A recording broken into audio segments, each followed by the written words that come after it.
Okay. And it's also pretty para. That's para. You mean it's not personal. Meaning the point, but some people get very personal about it, especially a Democrat. A Democrat gets very personal about certain things. Please don't stop. That's okay. So if it ruins the whole dinner, we got to stay away from that, right?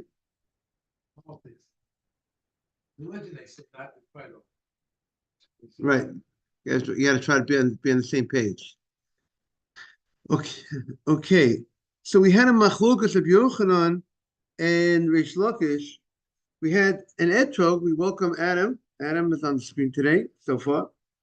An etrog on the seventh day of Sukkot. The question was, once you finish the mitzvah of etrog, right? You took the etrog in the morning. Now it's afternoon. Can you make etrog jelly? Can you take the etrog, cut it up in half? Say it again. Wait, we're on the seventh. Wait, right, very good. Day one to day six, you definitely can't because it's designated for the mitzvah. You've designated the etrog for mitzvah. You can't now go ahead and take the etrog and use it and eat it during the first 6 days. But the question, because it's designated for a mitzvah, you can't take it for the mitzvah that's designated for. But what about day 7?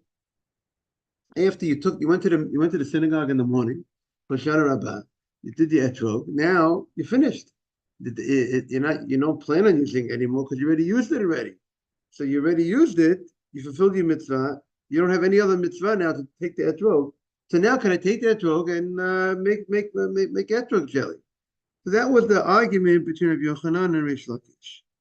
Rabbi Yochanan said that throughout the day you cannot use that etrog it's because when you designate it, he says it's designated, that designation that you made, that you said for the holiday of Sukkot, it's designated for the whole holiday, and the whole holiday, the 7th day, technically the whole 7th day is the time of the mitzvah of etrog.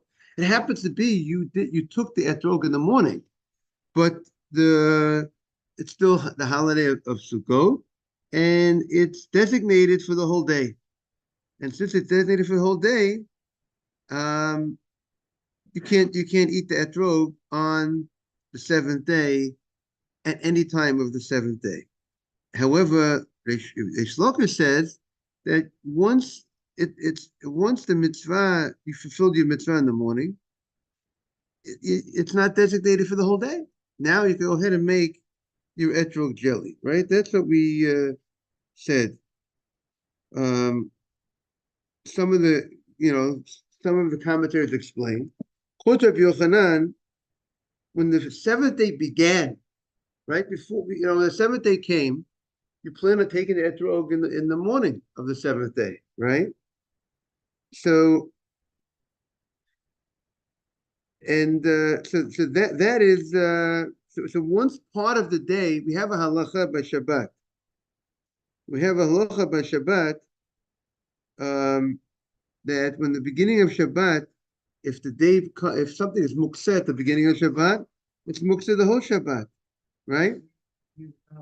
What did you say?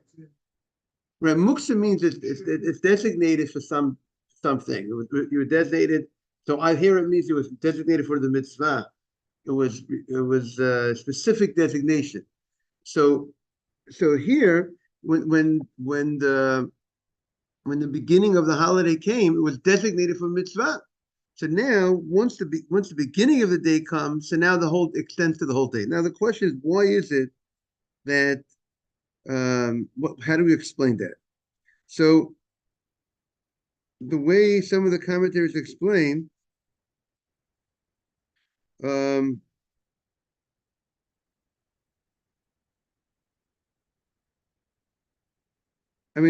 way we're explaining is that the whole day is the time of the mitzvah technically, and therefore it's muksa for the whole day. So the Gemara said, the Gemara asked the question, challenged this approach. What was the challenge of the approach? He challenged it because we found a Mishnah. The Mishnah said that because of happiness, Simcha for Yom Tov, after the children finished taking the lulav and the etrog on the seventh day, the adults took the etrog of the child, and they would go ahead and they would eat the etrog, which means on the seventh day they would eat the etrog of the child. So the Gemara was thinking the same way they would eat the etrog of the child on the seventh day, they would eat the etrog of an adult on the seventh day. There wouldn't be a difference in the etrog of a child or an etrog of an adult. And then the Gemara says, no, maybe the Gemara says no proof. The Gemara says maybe it was only children's etrog that they were allowed to go ahead and eat, but not an etrog of a adult. Maybe an etrog of an adult, once it's designated for the mitzvah, when the day begins, maybe that designation is for the whole day. So that was the first point of the Gemara. Then the Gemara has an Ika de Amri. We're now on 46b2 on the top of the page. So the Gemara says,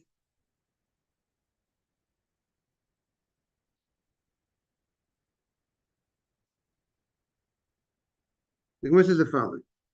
Again,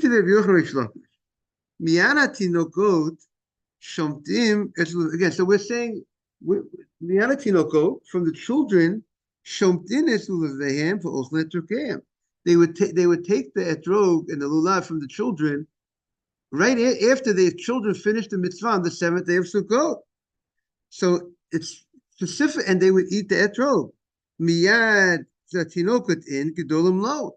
It would seem that the only allowance to eat the etrog, the Mishnah emphasizes that they ate the etrog of a child, but it would seem to indicate that you cannot eat the etrog of an adult.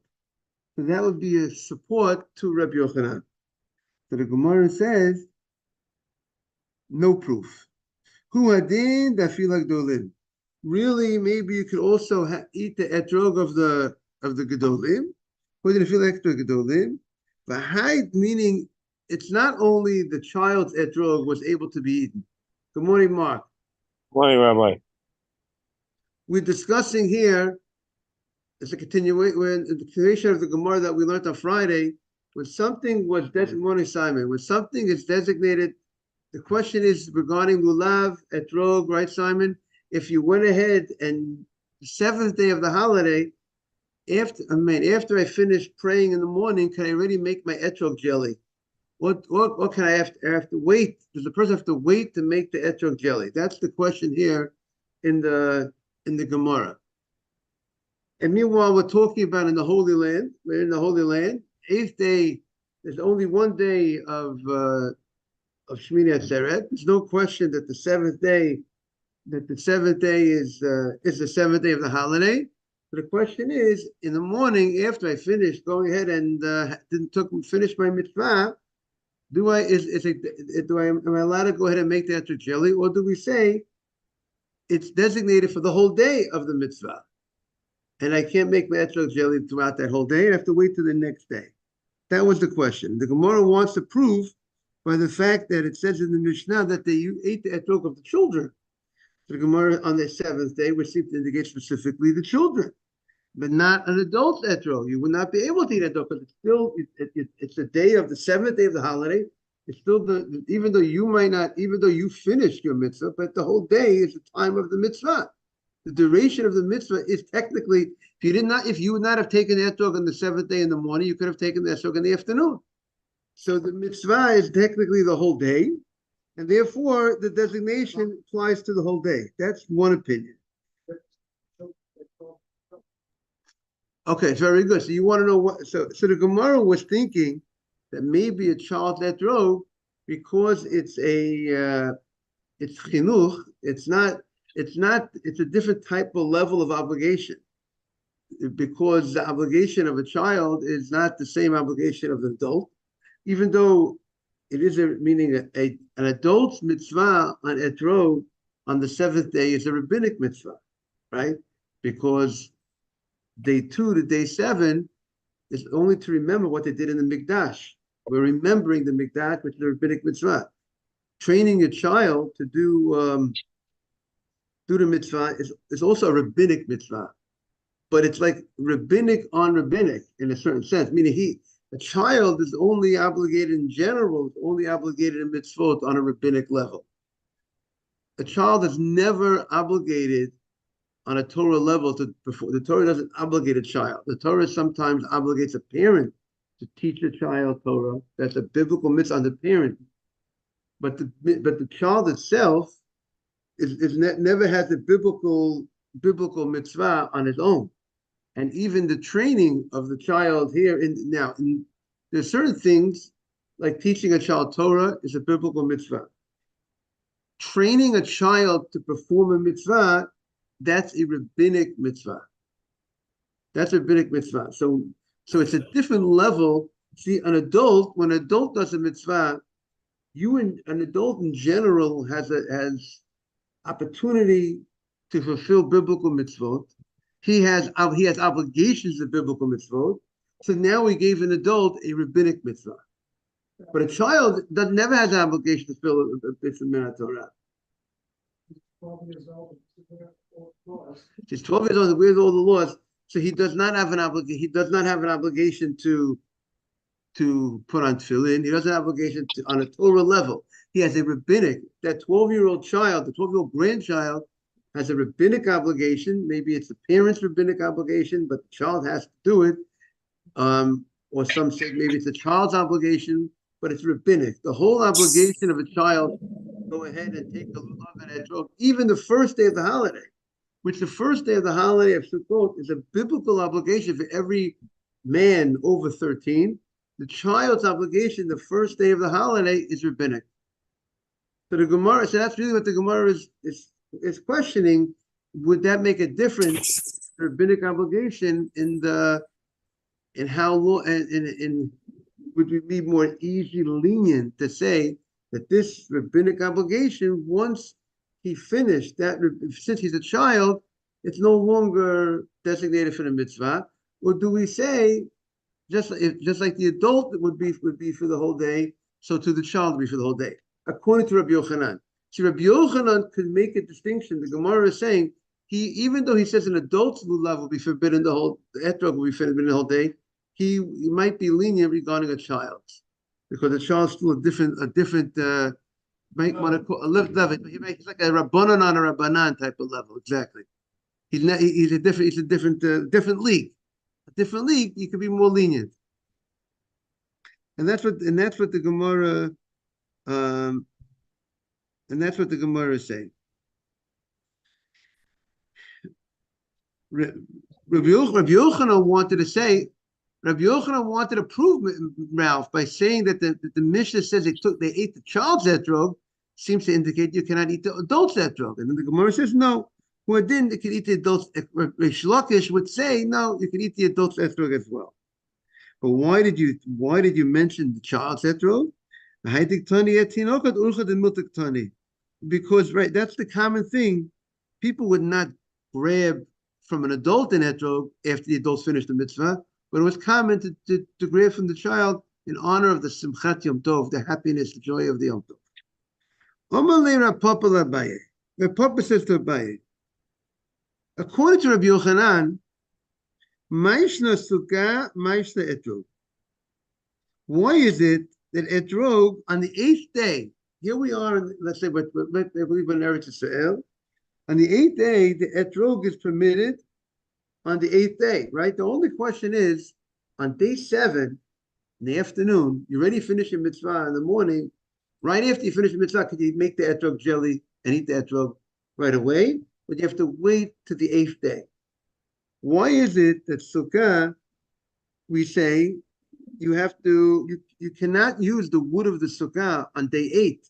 If I want to take the schach of the Sukkah, and I want to take the schach and use it for firewood, I can't use the firewood on the 8th day for firewood. But if I want to use the etrog for my etrog jelly, I could. Now, they're both mitzvot that apply for 7 days. Let's say in Eretz Yisrael, there's no sukkah on day 8. There's no sukkah on day 8. It's not like we were talking last week about sitting in the sukkah on day 8. We don't make a bracha leisha b'sukkah. Nobody sits in the sukkah. I mean, So the Israelis don't sit in a sukkah on day 8 in Eretz Israel. So why are we more strict by why is Rabbi Yochanan more strict? He says the sukkah, you cannot even use the sukkah on day 8. You can't use the schach of the sukkah for firewood. You know, you're cooking a nice meal for Yom Tov for Shmini Atzeret. You need some wood for the fire.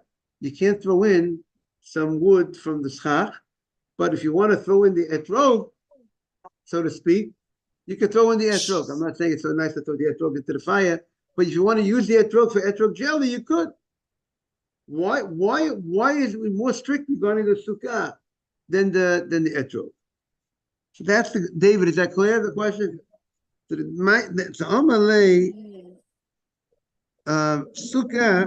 Abaye answers the following: Sukkah the Chazia bein hashmashot.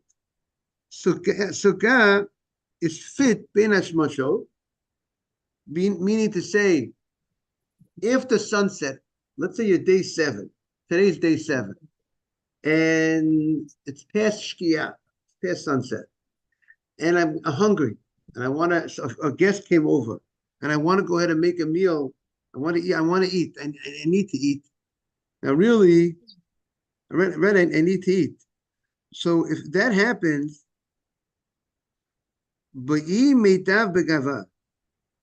a person would have to go ahead and sit in the sukkah. He will go ahead. Let's say he started his meal on a Hoshana Rabbah, and he started his meal late in the afternoon, and the meal continued into after sunset on the 7th day. Now, you wouldn't have started the meal after sunset. You know, there's a different issue because already maybe you have to make kiddush for you're ready after sunset. You're ready in the time. Maybe it's already Shmini Atzeret. But let's say he already started his meal during Sukkot. On the 7th day, late in the afternoon, he had company. It was Sukkot, and then the meal extended into after sunset, and they're still eating. They're having bread.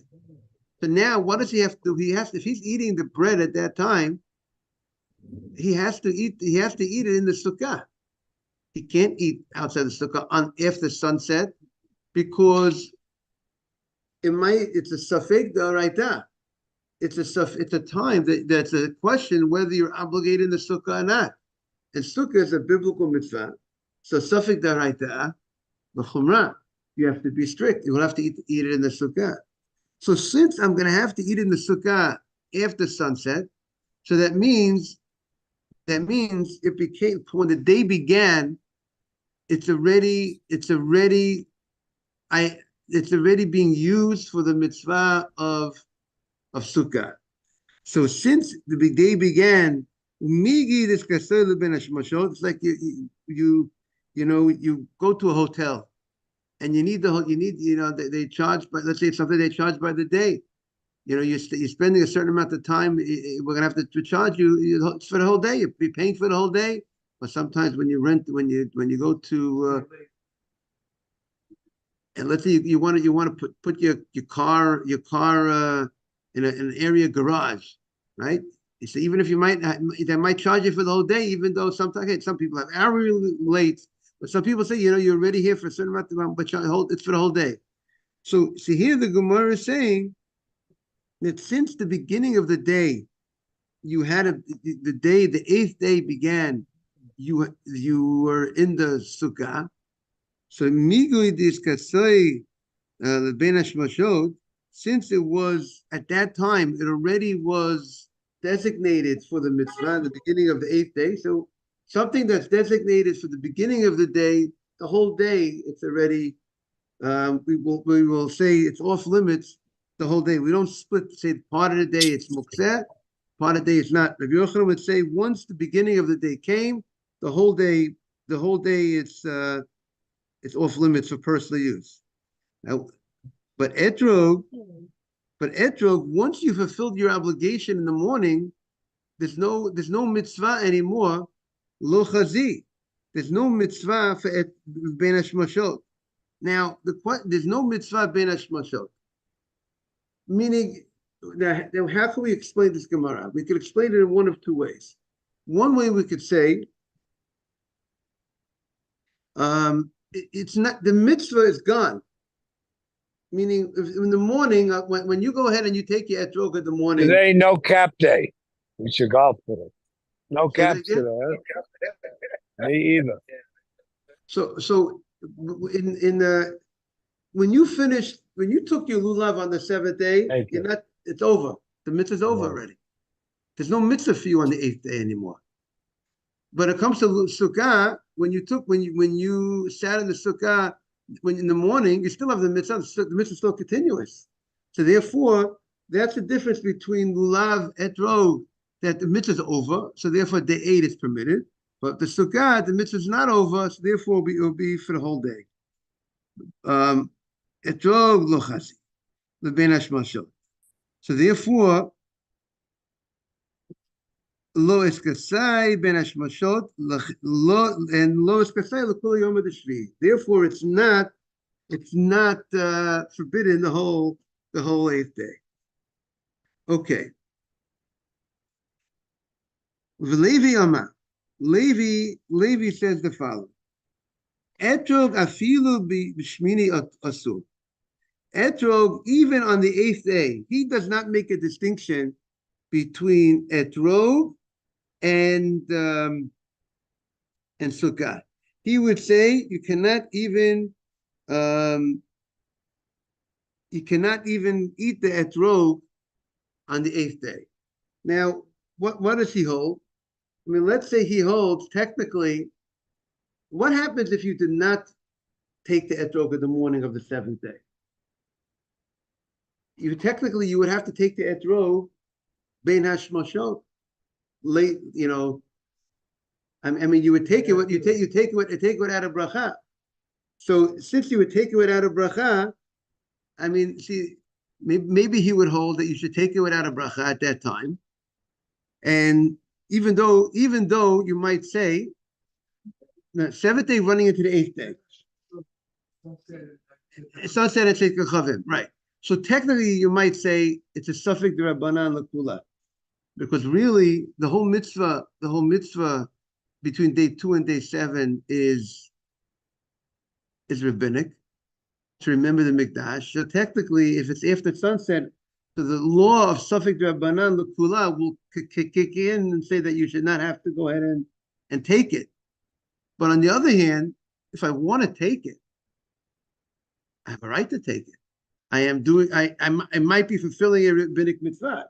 So the fact that they maybe I might want to use it at that time, right, Simon? Even though I might not have to use it in life, a lot of times it's not always about what you have to do.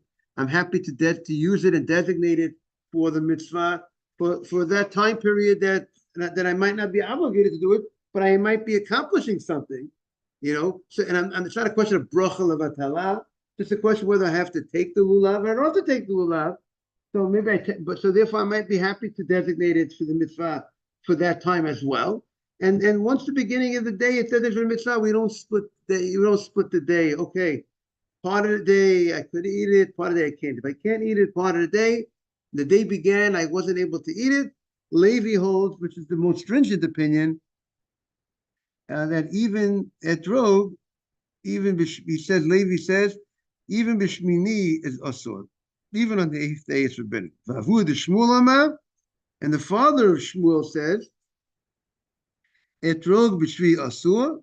Etrog, you can't eat it on the 7th day, but b'shmini mutar. On the shmini, on the 8th day of Sukkot, you can eat the etrog. Meaning the contrast between, okay, fine. Shmini is mutar.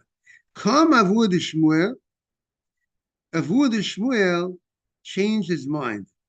He changed his mind. Originally, he said that etrog on the 7th day is forbidden, and on the 8th day you can eat the etrog. You can make the etrog jelly on the 8th day. And then he changes his mind. He says, no, since ben hashmashot, if you would have taken the etrog, you would have the mitzvah. So therefore, he holds you can't even eat the etrog on the 8th day. Now, come Avu Shmuel b'shita Levi, and come Rab Zera b'shita say the Avu the Shmuel. And Rav Zera holds like the opinion of he holds like the opinion of Huda Shmuel. And what did he say? He says the Omar of Zera, etrog sheniflusa, an etrog that became pasul. What's the status of an etrog that became invalid? Let's say on day one, your etrog, the pitum fell off, or whatever. Okay, or something happened to the etrog. So he says, and it became pasul. It became spotted. A certain amount of spots that whatever amount of spots that covered a certain amount of the etrog, whatever would make the etrog invalid.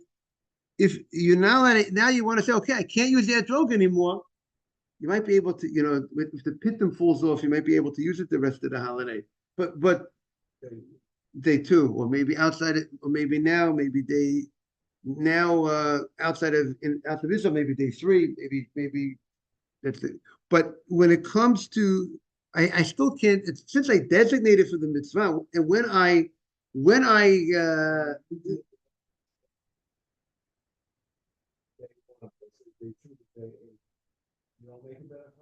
you should be able to make the bracha. The only time you would not be able to make the bracha if there are opinions that say that you can't use it.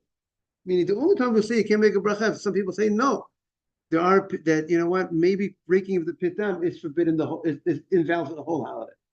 So therefore, since there are opinions that way, then maybe some poskim might say, okay, even if we hold technically you could use it for the rest of the holiday, but since there are other opinions that you can't use it, so then we'll say safek bracha l'hakeh. Such a case, you would not make a bracha.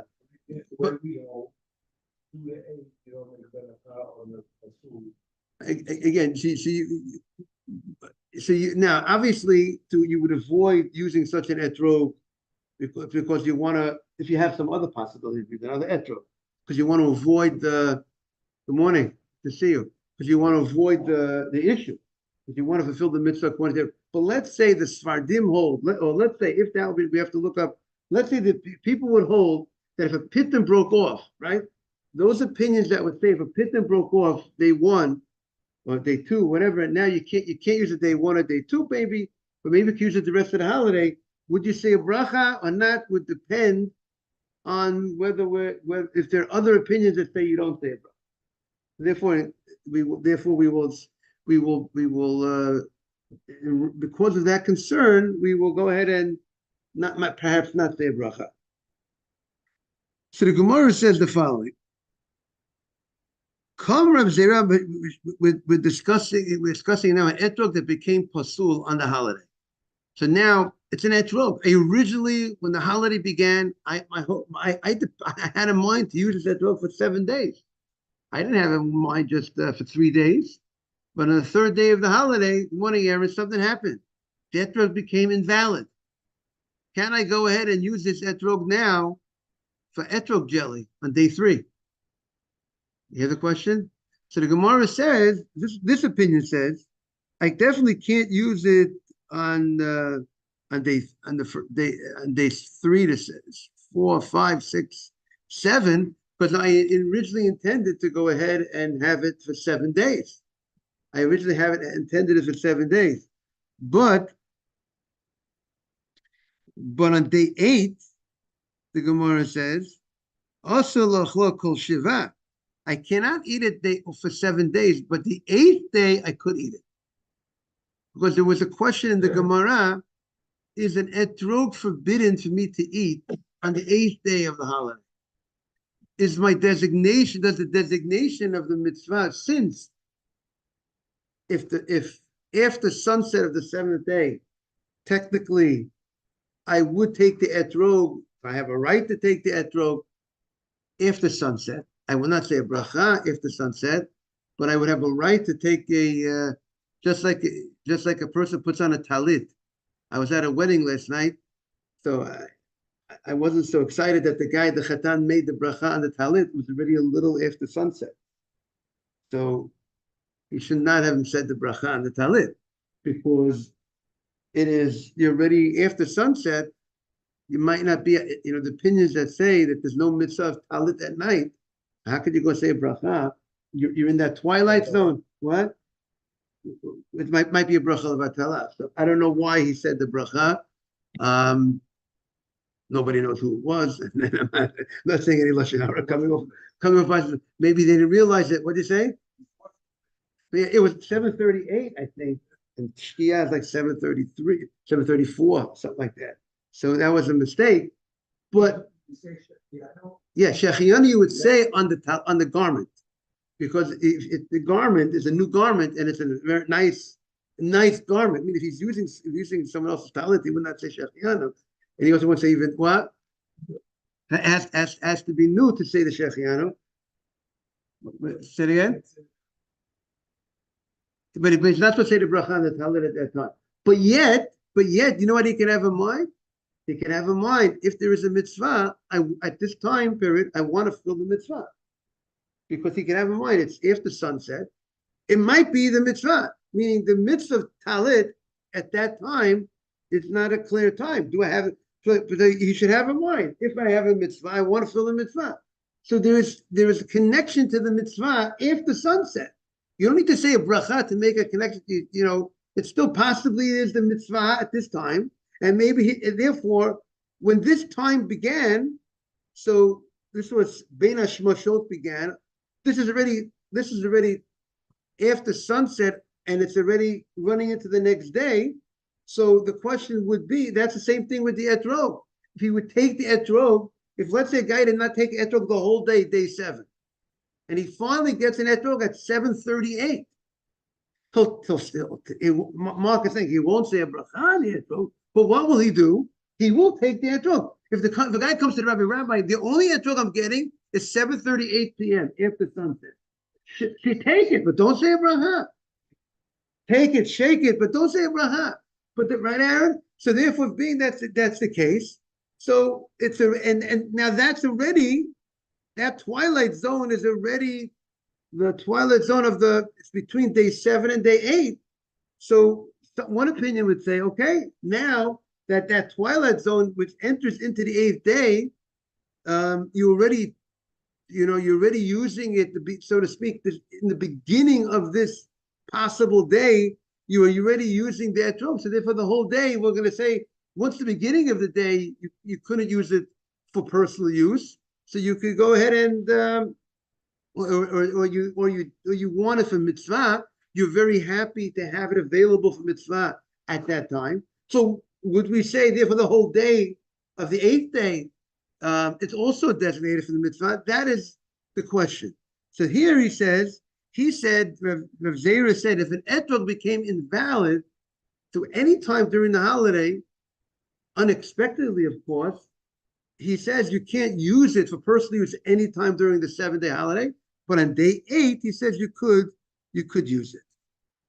Amar Rav Zera. So now the Gemara says a very interesting halacha. Rav Zera says a new point, independent of what we said before. On the first day of the holiday, right, we have a special halacha that the first day of the holiday, you have to own it. It has to belong to you. Just like a talit, I cannot say a bracha on a talit that I don't own. Someone has, if I don't have my own talit, the shul talit is like I own it.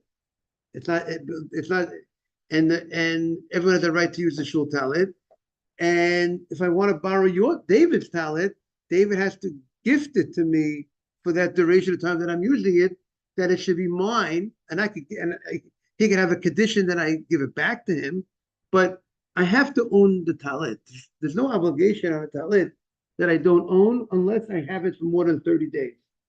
If you lend it to me for more than 30 days, what? Tefillin, you don't have to. Tefillin, you do not need to have to own tefillin. You can borrow tefillin. You don't have to be concerned about this issue. You can borrow tefillin. But you can't, if you want to, you can't, so to speak, borrow a talit. You have to be gifted that talit. Is that clear? In order to fulfill the mitzvah. Say it again. Same as etrog the first day. So now listen to this difficulty we're going to have. A child, you want it. Now, the best thing is every child should have his own lulav. Your grandchildren, maybe you could go ahead and buy them a nice gift for the holiday. If their parents weren't planning on getting them an etrog, their own personal set, get them a set. You don't have to buy them the most expensive set, but get them that's a beautiful gift for your grandson for the holiday. And if I could suggest it. Now, because if you're going to use your set, the problem is, so you did your mitzvah on day one. You did your mitzvah in the morning, you took your lulav, you shook your lulav. Now you want your son to go ahead, and he's 10 years old, and you want him to do the mitzvah. So don't gift it to him. Because if you gift it to him, what'd you say? Right, we're talking about day one, but let me, I want to correct myself. You didn't do the mitzvah yet. Your son got up in the morning. They said, and you're home still. You didn't go to the synagogue, and you're going to say that you're going to fulfill the mitzvah in the synagogue and the sukkah, whatever the case is. You're going to say your bracha there, and you didn't do the mitzvah yet, and your son is home, and you want him to say that, and he's not going to synagogue yet, and you want a child under 13, and you want him to do the mitzvah. Don't gift it to him then. Because if you're going to gift it to the child, he can't gift it back to you. That's the problem. Why? Because he's a child. The child doesn't have the power of knowledge, of that, to say that he could go ahead and gift something that belongs to him. You gift it to him. And maybe he could acquire it because it's not, because you gifted it to him. But to him to go ahead and have the power to gift it to you, he doesn't have that power. And therefore you're stuck. But then if you gifted it to him, and now you want to go to synagogue now, it doesn't belong to you. This is the halacha. You can't gift it to your son. But doesn't a child not have possession, meaning like the kid? Right, but law, it's not, and it's the kids. Right. So I think that they make it. There's a distinction between when there's something called dat acheret, when someone else is playing the major role here. Meaning, if I gift it to the child, so really the child is not doing so much. We don't need so much of him to do. It's like he just has to receive something. It's much easier to catch a ball. Might be a little easier. And you got to catch. Put your hands out. You have to go ahead and do the action of the more to actually throw it to the guy. So if I'm throwing it to the kid just has to put out his hand. My knowledge or my mindset to gift it could, at least some opinion. Money, they acquire it, they don't send it back. They don't have the power to send it. Exactly. They don't have the power. Right. They don't have the power. You're not sending back with the power, without the power. Right, but they want to come to the bank and say, they would say, I want to give my money back to my dad. They're not going to allow him. But you're a child. You can't. But we'll allow him. That's a great mashal. We'll allow him. You could gift him. He's doing very little. He's very less active player in such a thing. So therefore, some say therefore you have the power to gift him. So therefore, if you're going to give it to him, so according to this, if you want to train him, give it to him, but don't gift it to him. This is what now my timer. Training purpose. Right, it's training purpose only, because that's really the only thing you have to do. But you're missing out that point of training him that has to belong to him, because you're stuck, but you can't gift it to him. My timer. A child could acquire the item through, not on his own, not because he picked up something on his own to acquire it on that level. The only reason I think we say if a child finds something, we say don't take it, don't grab it from him, is because it'll create fights. But technically, he should not acquire on his own. But if you're gifting to him, he could acquire it. But he doesn't have the power to go ahead and give it over to someone else. And it'll come out, you're fulfilling a mitzvah with a lulav that doesn't belong to you. So don't gift it. I want to wish everyone a beautiful day. Thank you so much for joining. All the best, everybody.